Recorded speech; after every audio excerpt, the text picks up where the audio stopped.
This channel does not promote any violent, harmful, or illegal activities. All content provided by this channel is meant for an educational purpose only. এবার BJP আরো তেড়ে ফুড়ে নামছে।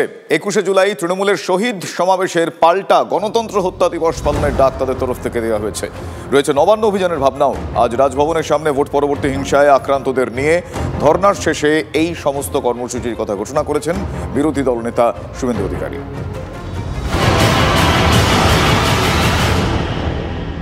আমার মা রথিবালা আড়িকে তৃণমূলের গুন্ডা বাহিনীরা খুন করেছে। গত পঞ্চায়েত 2023-এ এইভাবে আমার দাদাকে মার্ডার করেছেন। আমার বাবা খাবার খাচ্ছিল, প্রচুর মারধর করে ওখানে গেছে। কেউ মাকে হারিয়েছেন, কেউ বাবাকে, কারো দাদার মৃত্যু হয়েছে, কারো স্বামী জেলবন্দি।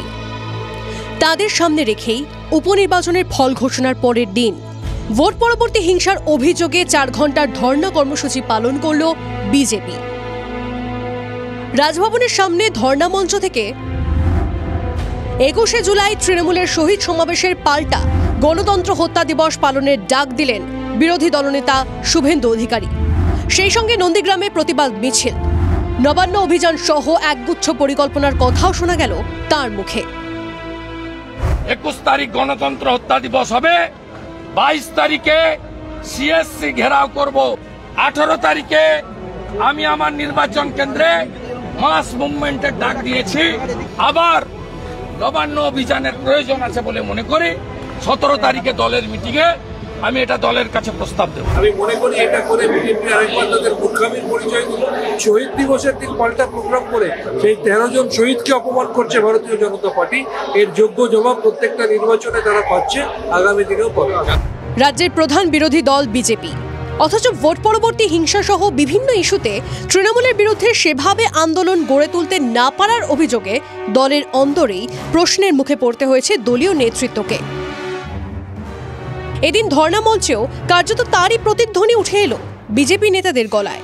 লড়াইটা দেওয়ার জন্য মাঠে নামতে হবে, শুধু বাড়িতে বসে প্রেস কনফারেন্স করে বাংলায় থেকে মমতা ব্যানার্জিকে সরাতে পারবেন না।